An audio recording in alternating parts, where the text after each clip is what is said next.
Baik, dengan mengucap Bismillahirrahmanirrahim, Zoom kegiatan pembekalan UKPPG dan panduan tryout simulasi UTBK 2024 yang diselenggarakan oleh Inspirasi Galeri akan kita segera mulai. Di hari ini Senin 16 September tahun 2024 dengan pemateri saya sendiri yaitu Bapak Muhammad Tajudinur SPD. Dalam kegiatan malam hari ini adalah ditujukan kepada anggota bimbel di tahap 1. Ya, jadi anggota bimbel tahap 1 ini ada grup A dan juga grup B ya. Ini yang bimbel yang pertama. Nah, dan juga ada anggota bimbel lanjutan. Jadi untuk tryout pertama ini kita khususkan kepada yang pertama. Tryout awal kemarin kita akan memang memberikan satu kali tryout. Dan nanti yang bimbel tambahan itu mendapatkan tryout yang kedua. Kalau untuk bimbel yang pertama, satu kali tryout. Lanjutkan. Nah, kesepakatan kelas kita yang pertama adalah yaitu diharapkan bisa memute-kan mikrofonnya, kemudian menghidupkan kameranya, sangat bagus sekali yang bisa menghidupkan. Kemudian raise hand ketika ingin menyampaikan sesuatu, sebelum menyampaikan raise hand ketika dipersilahkan oleh pemateri silahkan nanti ya. Dan diharapkan untuk bisa menyelesaikan dulu tahapan materi kita. Nanti di akhir silahkan kalau ingin bertanya atau sharing. Kemudian di kolom chat juga nanti kita siapkan jika ingin berkomentar. Kemudian di sini dengan pikiran yang tenang bisa hadir dari awal sampai akhir kegiatan ini. Nah, di sini secara umum pertama kami ingin menyampaikan dulu tentang UKP PPG adalah singkatan dari uji kompetensi peserta pendidikan profesi guru bagi guru tertentu di tahun 2024. Dan Bapak Ibu yang tahap 1 ya khususnya ini sudah akan mendekati. Nah, di tahap 2 mungkin di bulan depan. Tuh. Jadi sudah tanggal 16 menuju tanggal 21 dan 22 tinggal 5 hari lagi. Tentunya di UKPPG itu terdiri dari uji kinerja dan uji tertulis atau PCK atau UTBK. PCK ini adalah materi yang akan diujikan. Uji kinerja saya rasa ini tidak terlalu banyak kita bahas karena Bapak Ibu sudah melewati tahapan ini, yaitu membuat modul ajar, kemudian juga video pembelajaran, di mana juga kami dari tim Inspirasi Galeri selalu membersamai Bapak Ibu ya, dari kegiatan awal sampai saat ini. Nah, di sini bagi guru tertentu itu akan menghadapi 2 tes setelah melaksanakan kegiatan modul. Tesnya yang dilewati itu adalah ujian tertulis, kemudian ujian kinerja. Nah, yang kita fokus malam hari ini adalah ujian tertulis berbasis komputer ya, UTBK.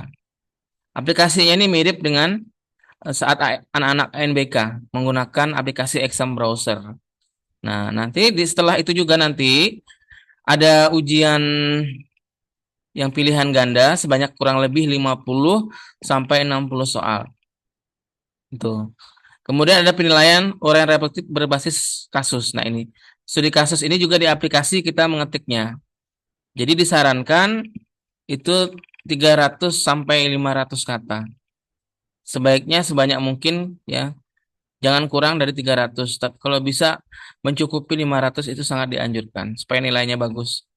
Nah, di sini yang jelas untuk materinya nanti adalah SJT dan Pedagogic Content Knowledge. Kita sudah membahasnya di kelas ini ya, kemarin di pertemuan 8 sampai 12 sudah dibahas. Bahkan di kelas tambahan juga ada 5 kali itu juga udah dibahas tentang soal-soal ini. Itu hanya melatih dan itu kita hanya membahas soal-soal yang pernah diujikan di tahun sebelumnya. Nah, jadi tahun ini bagaimana soalnya kita pun belum tahu. Tapi mudah-mudahan tidak terlalu jauh dari kisi-kisi yang ada. Seperti itu. Di sini kemungkinan SJT itu 10, PCK 50. Nah, tapi ada juga yang menyebutkan SJT 15, PCK 35. Ini ada dua opsi. Tapi siapkan aja gitu ya. Entah yang mana nanti yang muncul antara dua ini. Ada juga nanti studi kasus.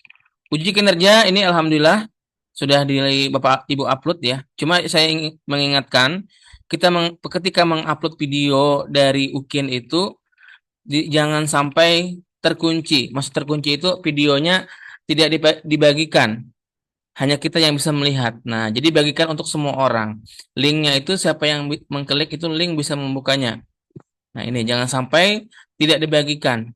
Ini sangat berakibat fatal karena di tahun-tahun sebelumnya yang menyebabkan kegagalan itu salah satunya di video. Videonya tidak bisa terbuka. Nah, membuat kita tidak mendapatkan nilai UKIN. Jadi, keduanya harus seimbang antara uji kinerja dan uji tertulis. Nah, ini. Jadi, 70 masing-masing standar nilainya. Dan jangan juga sampai kita sibuk sekali mempersiapkan UKIN dan lupa belajar UTBK. Ini juga salah. Nih. Beberapa waktu yang lalu di pertemuan 8 sampai 12 itu tidak sampai 100% yang hadir Zoom. Ini saya juga kurang tahu mengapa. Bahkan malam ini hanya juga tidak sampai 100% yang hadir. Ini kami sudah memberikan mengingatkan gitu ya. Jadi tolong dipersiapkan. Jangan kita menganggap ini sesuatu yang meremehkan, itu keliru. Jadi persiapkan diri. Lanjutkan lagi. Nah, tentunya UTBK ini berbasis daring domisili. Maksud daring domisili ini adalah kita tidak perlu datang ke LPTK-nya. Kita melaksanakan di domisili kita masing-masing, di tempat kita masing-masing. Karena dia berbasis daring dalam jaringan atau online. Kemudian waktu pengerjaannya itu selama 120 menit atau 2 jam. Kita harus menyelesaikan sekitar 50 sampai 60 soal itu. Jadi ada timer yang akan kita lalui. Tuh, jadi gunakan waktu sebaik mungkin, secepat mungkin. Jangan menghabiskan waktu di satu soal yang terlalu lama gitu ya. Kemudian uraian reflektif berbasis studi kasus ini kemarin juga ada tryout-nya, Bapak Ibu sudah mencoba gitu ya. Nah, di sini sama dari domisili ini 30 menit. Nah, jadi semuanya di aplikasi. Berbeda dengan ujian PPG Prajabatan yang lalu itu diupload. Nah, dijadikan PDF, diupload. Tapi ini berbeda, langsung di aplikasinya. Nah, di sini. Untuk persiapan UKPPG ini sendiri, dari sekarang Bapak Ibu harus menyiapkan. Yang pertama adalah laptop. Nah, jangan lupa laptop. Ini ada spek tertentu juga. Nah, layarnya minimal 10. Jadi notebook mungkin ini tidak memenuhi syarat. Notebook yang kecil itu tidak memenuhi syarat. Jadi gunakan laptop. Menggunakan minimal sistem operasi Windows 8. Nah, ini 8 ke atas. 8, 10. Jadi yang di bawah 8 kemungkinan tidak bisa. Jadi Windows 7 tidak disarankan. Jadi siapkan memang gitu ya. Memiliki minimal 2 GB RAM, ini standar. 2 GB RAM. Minimal 10 GB penyimpanannya ada dikosongkan di data D itu atau di data C, jangan terlalu banyak isinya. Berikan space sekitar 10 GB untuk menginstal aplikasi ini. Dilengkapi audio berfungsi dengan baik. Nah, usahakan di laptopnya itu ketika cara mengetesnya itu kita dengarkan headset. Bila terdengar berarti audionya berfungsi dengan baik. Kemudian memiliki baterai yang dalam keadaan berfungsi dengan baik, dapat disiapkan charger. Nah, ini penting. Jangan lepas dari charger ketika mati di jalan, ini akan mempengaruhi dari tes kita. Nah, ini jadi berhati-hati juga tentang baterai ini, harus betul-betul dicas sampai penuh. Kemudian yang kedua yang disiapkan itu adalah handphone yang telah terpasang aplikasi Zoom. Nah, apa gunanya handphone ini? Nanti pengawas akan mengawasi kita. Nah, akan dilihat oleh pengawas kalau kita betul-betul mengerjakan itu dengan jujur. Nah, jangan sekali-kali kita berbuat curang akan berakibat fatal. Nanti kita akan mendapatkan sanksi. Sanksi ini ada sanksi ringan, sedang, dan berat. Kalau sanksi ringan itu mungkin ditegur saja, diingatkan lewat Zoom. Sanksi sedang itu mungkin nanti bisa di stop, aplikasi kita di stop. Nah, sementara waktu sampai kita menghentikan kegiatan yang kecurangan kita. Yang berat itu langsung di stop, laptop kita langsung diberhentikan otomatis oleh pengawas. Jadi pengawas memiliki kendali, memonitor, bisa mematikan, menstop aplikasi kita. Nah, ini langsung kita di stop, langsung aplikasi terhenti dan didiskualifikasi. Ini akibat fatal. Itu biasanya apa? Kita ribut, ruangan itu ribut ya, misalnya kita memaksakan diri di ruang kelas padahal diingatkan untuk ruangan yang tenang, tapi kita memaksakan di sekolah ribut. Kemudian juga apa namanya? Ketahuan mencontek atau membuka misalnya Google dan sebagainya, itu juga bisa mendapatkan sanksi. Gitu. Kemudian yang C, nama pada aplikasi Zoom harus sesuai dengan nama lengkap peserta. Nanti namanya di rename, jangan nama HP misalnya ya, Samsung atau apa, nanti pengawas nggak tahu. Jadi harus nama kita sendiri. Tuh.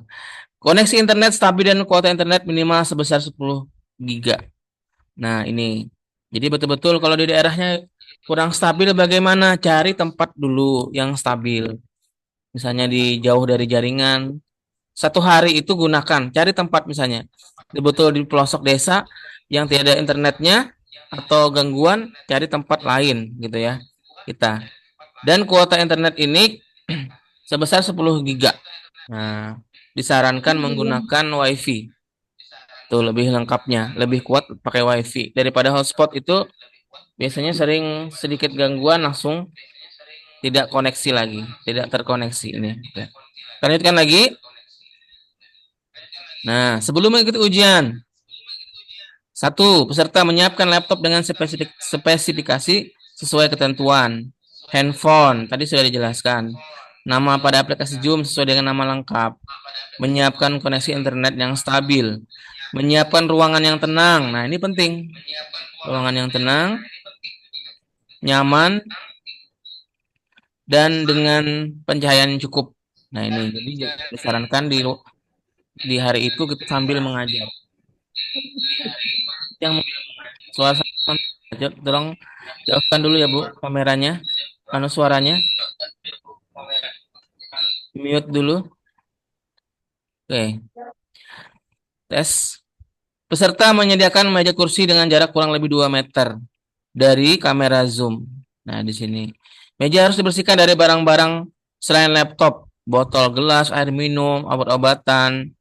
Nah, di meja kita tuh tolong jangan di tempat meja saat kita mengerjakan itu harus kosong. Gitu, kecuali di meja yang lain. Nah, ini 7 peserta memasang atau menginstal program aplikasi Save Exam Browser dan file konfigurasi. Jadi ada 2 nanti, Save Exam Browser dan file konfigurasi save. Tapi ini untuk saat ini Bapak Ibu jangan mencoba menginstal dulu. Sebaiknya karena belum bisa juga login kalau belum waktunya. Jadi disarankan untuk menunggu instruksi dari LPTK. Itu saja saran saya. Tuh. Jadi tunggu saja nanti instruksinya. Dia tidak bisa akan dibuka sebelum waktunya. Peserta mempersiapkan diri untuk mengikuti ujian sesuai jadwal yang telah ditetapkan. Nah, nanti Bapak Ibu akan mendapatkan jadwal dari LPTK.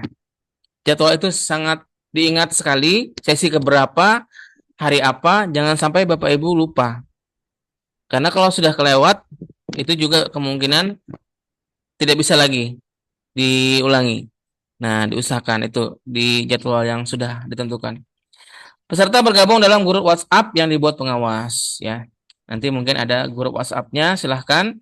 Nanti Bapak Ibu mungkin tidak banyak dalam satu grup. Itu nanti, kalau pengalaman saya dulu, satu grup tuh nggak banyak, 10 atau 20 gitu aja. Satu grupnya. Tidak banyak ya Bapak Ibu ya. Lanjut lagi. Untuk panduan lebih lengkapnya nanti Bapak Ibu silahkan dibuka juknisnya. Nah, situ lebih lengkap lagi dibaca kembali ya, karena saya juga di sini mengambil yang penting-pentingnya saja. Tidak semua saya sampaikan.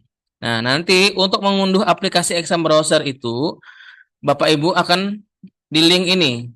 Tapi saya coba tadi belum dibuka juga. Nih, mungkin H-3 mungkin sudah. Alamatnya itu unduh exam BP3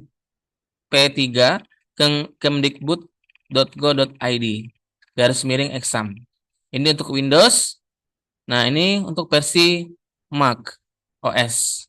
Di sini ada juga linknya. Di sini video manual instalasi aplikasi exam browser juga ada di YouTube. Nanti di sini linknya, atau juga ketik aja cara panduannya, di situ ada. Anda hanya dapat melakukan login pada hari dan waktu di mana Anda telah dijadwalkan. Nah, ini tidak bisa kita login kalau belum waktunya, gitu. Setelah Anda login dan memulai tes, mohon perhatikan jumlah tes, jumlah soal, jumlah alokasi waktu dari masing-masing tes. Nah, maksudnya tes ini, jumlah tes itu ada dua, ya kan? Tes yang PCK SJT dan studi kasus, itu 2 tes. Waktu pengerjaan hanya berjalan saat Anda sedang mengerjakan, saat sedang di halaman soal. Apabila saat pengerjaan berlangsung terdapat kendala tidak terduga yang menyebabkan Anda keluar dari aplikasi, maka sisa waktu akan terhenti dan akan dilanjutkan kembali saat Anda masuk kembali ke halaman soal. Informasi sisa waktu pengerjaan tes terdapat pada sudut kanan atas layar Anda. Nah, seperti itu. Nah, ini tampilan dari aplikasi Shape Exam Browser. Ketika pertama kali menginstal akan muncul seperti ini. Nah, di sini. Ini logonya seperti ini, seperti satelit. Nih. Lalu kita klik install. Nantinya, nah, ini akan ada progress di sini. Mungkin beberapa menit sampai nanti, nah, installation successfully complete. Nih. Nah, nanti kita akan muncul seperti ini. Mirip sekali dengan ANBK di sini. Ada operating system akan muncul. Dia ketika memenuhi standar hijau. CPU-nya memenuhi standar hijau. RAM-nya, nah, display resolution ini layarnya tadi hijau, harus hijau. Soundcard-nya, ini yang audio tadi harus juga berfungsi dengan baik. Versi aplikasi juga, soal yang terbaru juga nanti. Internet connection. Nah, ini yang kebanyakan kadang belum connect. Internet connection ini harus dikonekkan dulu WiFi ke laptop kita. Ini harus hijau. Waktu komputer juga ini harus sesuai. Komputer kita harus disetting sesuai. Kalau beda itu nggak mau juga dia. Webcam ini, kamera di komputer kita harus on juga. Nah, di sini run, klik run. Nah, nanti tampilan awalnya akan seperti ini. Mirip sekali dengan saat ANBK. Nanti masukkan username dan password. Ini nanti insya Allah LPTK yang lebih berwenang memberikan ini ya. Saya hanya menyampaikan sedikit pengantar bahwa kurang lebih nanti seperti itu aplikasinya. Nah, kemudian kita memberikan sebuah fakta mengenai UK PPG ini.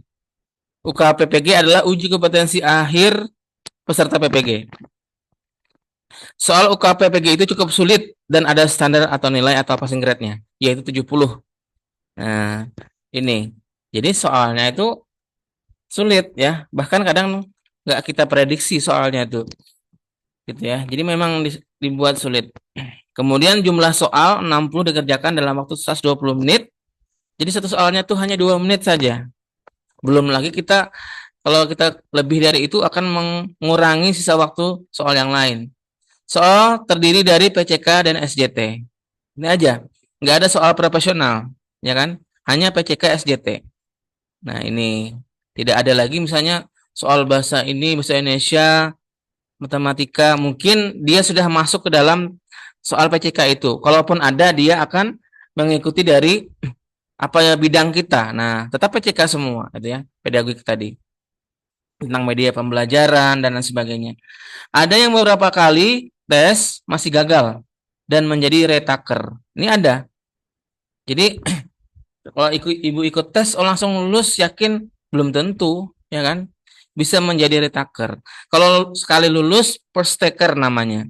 Retaker ini nanti mungkin kalau nggak lulus ini ikut yang tahap 2, bergabung. Nah, tapi kerugiannya apa? Tertunda. teman-temannya nanti sudah mengurus apa sertifikasinya keluar, ibu masih menunggu ini. Dan ini akan ibaratnya kalau kita tidak memanfaatkan ini akan jadi penyesalan yang di belakang nanti. Itu. Jangan kita menjadi banyak yang menganggap sepele sehingga tidak mau belajar ini yang perlu saya garis bawahi. Yang menganggap sepele ini, buat apa ikut Zoom, buat apa ikut bimbel, saya sudah bisa, saya sudah pintar. Itu kan? Ini orang yang sombong seperti ini. Biasanya orang yang sombong itulah nanti yang itu bingung saat tesnya. Itu kami wanti-wanti saja. Jadi kita ibaratnya rendah hati saja. Saya ini ilmu saya sedikit ya. Misalnya, saya perlu belajar banyak lagi. Insya Allah itu. Kalau kita tawadu, rendah hati, insya Allah juga nanti yang Maha Kuasa akan memberikan kemudahan gitu bagi orang-orang yang tawadu ya kan.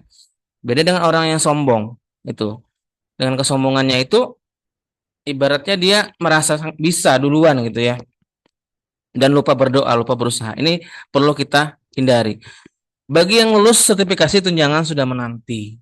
Nah, tunjangan ini bukan satu-satunya tujuan kita. Tujuan kita adalah meningkatkan kompetensi kita. Kalau tunjangan itu adalah sebagai apresiasi pemerintah kepada kita. Bagi yang ASN, 1 bulan gaji pokok. Bagi yang swasta, itu sekitar 1.500.000 dibayarkan 3 bulan sekali. Tuh, itu adalah apresiasi gitu ya. Tapi bukan menjadi tujuan utama dari kita gitu ya. Itu tujuan utama kita meningkatkan diri kita. Bagaimana memperbaiki pendidikan, meningkatkan mutu pendidikan. Oke, kita lanjutkan Bapak Ibu. Kemudian ini kiat-kiat menghadapi UKPPG versi inspirasi. Nah, yang pertama itu di sini. Bentar. Mempelajari materi modul yang ada di platform Merdeka Mengajar. Kalau kita buka materinya mungkin banyak. Cukup Bapak Ibu pelajari soal-soal latihannya di situ. Di print atau apa, dibaca-baca lagi. Saya yakin situ akan ada keluar. Sedikit banyak akan ada keluar dari modul itu seperti pembelajaran UBD, diferensiasi, ya, dan lain-lainnya. Soalnya ada sedikit banyak akan ada muncul itu. Tuh. Jadi itu perlu juga dipelajari. Yang kedua, mencari referensi materi terkait UTBK dan berlatih simulasi soal. Nah, makanya kita adakan simulasi soal ini supaya melatih manajemen waktu. Bagaimana mengalokasikan waktu yang 2 jam ini supaya betul-betul kita tidak terlena dengan soal-soal yang panjang. Kemarin di kelas tambahan insya Allah sudah diberikan tips-tipsnya.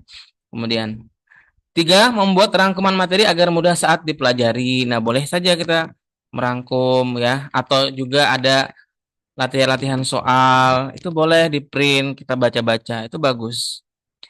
Yang keempat, pada saat pelaksanaan datang tepat waktu. Nah, jangan sampai terlambat, itu minimal 30 menit sebelum pelaksanaan kita harus hadir di ruang Zoom itu. Tuh. 30 menit sebelumnya, kalau bisa 1 jam sebelumnya, lebih cepat lebih bagus. Itu jangan sampai kita mendapat teguran dari pengawas. Mengikuti arahan pengelola, berdoa, dan memperhatikan waktu pengerjaan. Itu adalah beberapa pencerahan yang dapat kami sampaikan. Selanjutnya, ini kami juga di 5 hari yang tersisa ini masih saja membuka bimbel lagi yang lanjutan di part 2. Kemarin di part 1 kita minggu lalu sudah selesai, yaitu sebanyak 5 pertemuan. Nah, ini karena permintaan juga dari beberapa rekan-rekan ingin lagi ditambah. Oke, kami buka ya, yaitu tapi 3 kali saja. Kami hanya tidak lama karena juga waktunya terbatas, tinggal 5 hari, jadi 3 hari saja. 2 harinya persiapkan untuk latihan soal mandiri. Nah, ini 3 kali. Ini karena kita alokasikan itu satu pertemuan itu 20.000, jadi 3 kali 60.000. Itu sudah alhamdulillah sudah ada juga yang bergabung.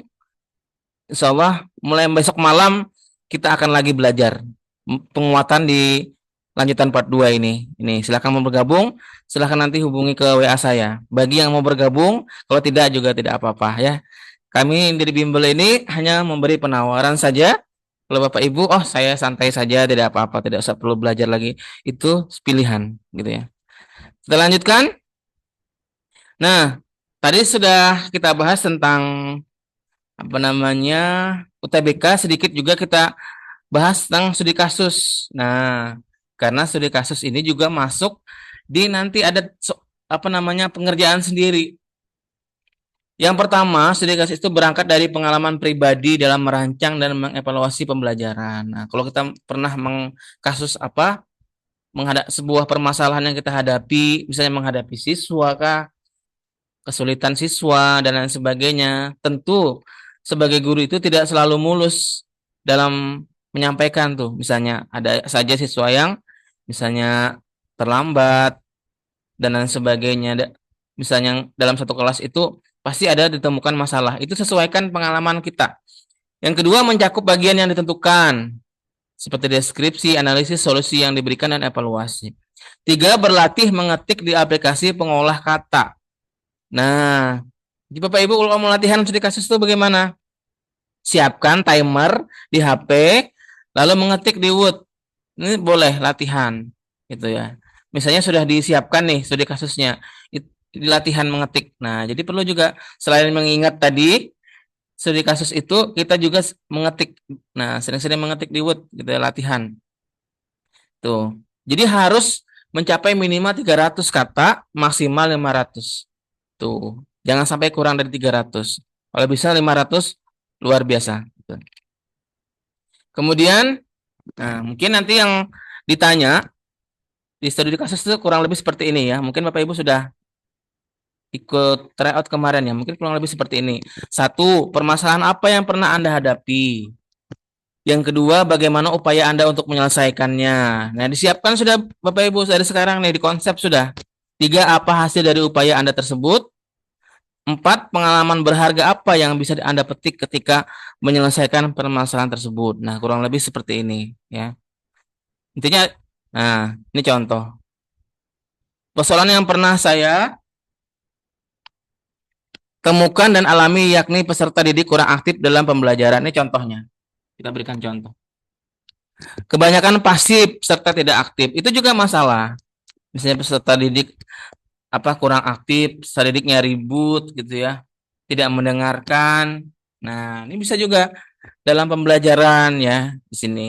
Sejumlah peserta didik Anda yang tidak fokus dan lebih asik ke hal-hal lainnya.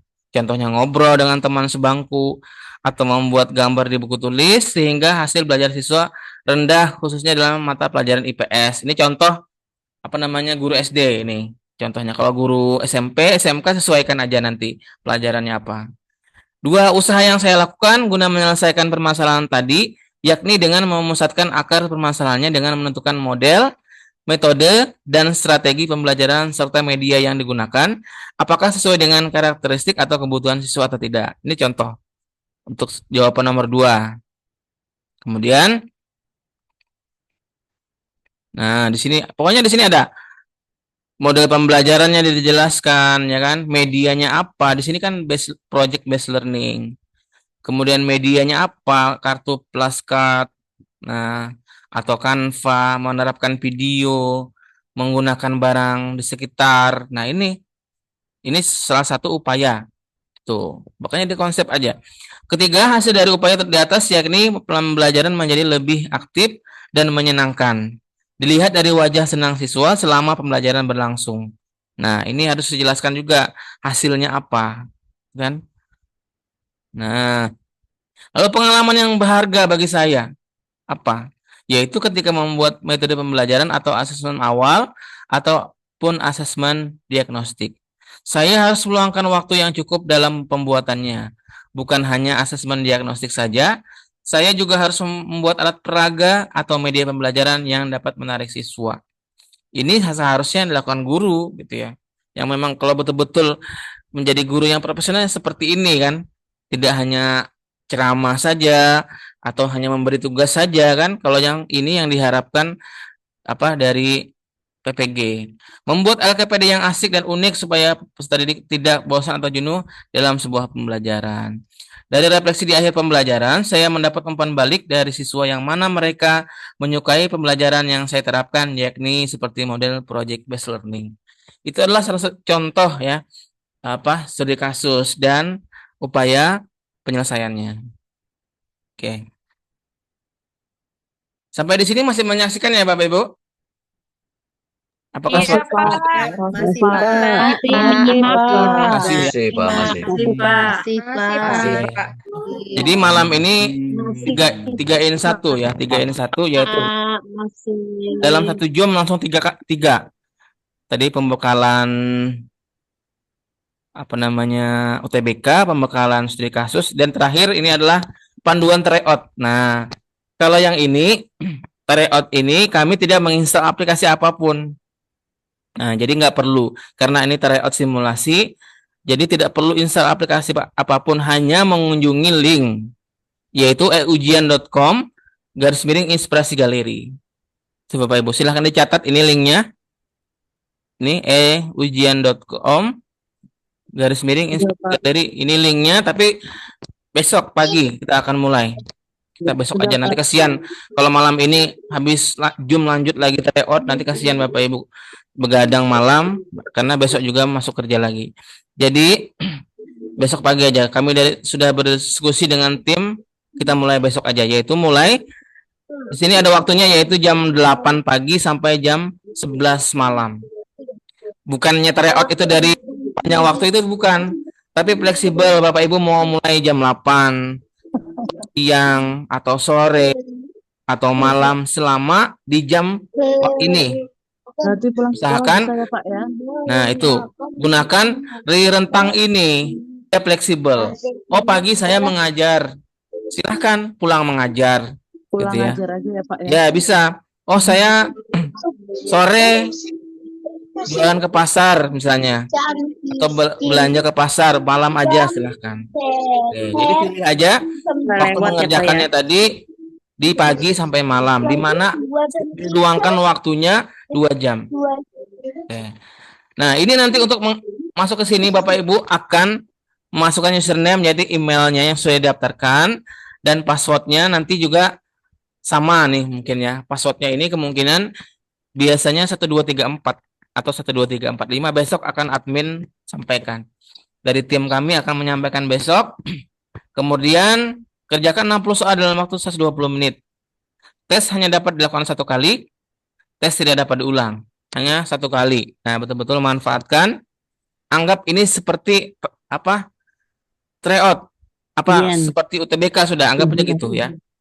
Dan ini kita berikan fasilitas ini kepada anggota bimbel yang kemarin bergabung di grup A dan B yang awal. Itu kita berikan 1 kali. Kemudian yang ikut kelas tambahan nanti ada 2 kali. Ada 1 kali lagi tambahannya. Kalau yang hanya ikut di awal 1 kali, 1 kali saja. Gitu. Nah, ini tampilannya Bapak Ibu. Ini linknya tadi di atas. Akan ada muncul seperti ini. Jadi kami juga punya aplikasi sendiri gitu ya. Tidak menggunakan Google Form. Jadi aplikasi kami ini juga memang resmi sudah terdaftar di ujian.com. Ini sudah terdaftar. Lembaga kami sudah terdaftar di sini. Namanya Inspirasi Bimbel Samarinda. Ini sudah kurang lebih 2 tahun kami sudah menggunakan aplikasi ini. Alhamdulillah bisa bermanfaat untuk melatih anggota-anggota kami gitu ya. Setelah ini apa yang dilakukan? Klik login di sini, Bapak Ibu. Login. Kalau di HP itu klik dulu titik 3 garis datar 3 di sebelah kanan. Nah, ada masuk nanti username dan password. Nah, username ini email Bapak Ibu, passwordnya nanti dari bimbel. Insya Allah besok akan kita sampaikan, gitu ya. Dia tidak bisa login dengan Google, nggak bisa. Nggak bisa pakai ini. Jadi harus memang username yang dibuatkan oleh bimbel. Jadi yang tidak mendaftar mengisi formulir tidak akan bisa ya. Tidak akan bisa diakses untuk umum. Jadi ini khusus anggota yang terdaftar. Nah, kurang lebih seperti ini nanti. Di sebelah kanan sini ada timernya. Nah, juga ada timernya. Kalau Google Form nggak ada ya? Ya Google Form nggak ada di sini. ditambahkan waktunya di sini, nomor soalnya sebelah kanan sini, ini soalnya di sebelah sini, identitas juga peserta juga ada di sini. Nah, disarankan itu pakai laptop sebenarnya, disarankan. Tuh, betul-betul disarankan pakai laptop. Nah, di sini juga ada ya. Ini warna ini maksudnya warna hijau ini sudah dikerjakan, yang warna biru ini sedang proses di pengerjaan, yang putih belum dikerjakan. Ini. Lanjutnya. Nah, itu saja Bapak Ibu ya. Jadi besok akan kita mulai tryout-nya. Kita buka jam 8 pagi dan kita tutup jam 11 malam. Jadi usahakan Bapak Ibu mengerjakannya di waktu yang ditentukan. Jadi boleh pagi, siang, atau malam. Bapak Ibu ya. Saya stop share dulu dan stop record.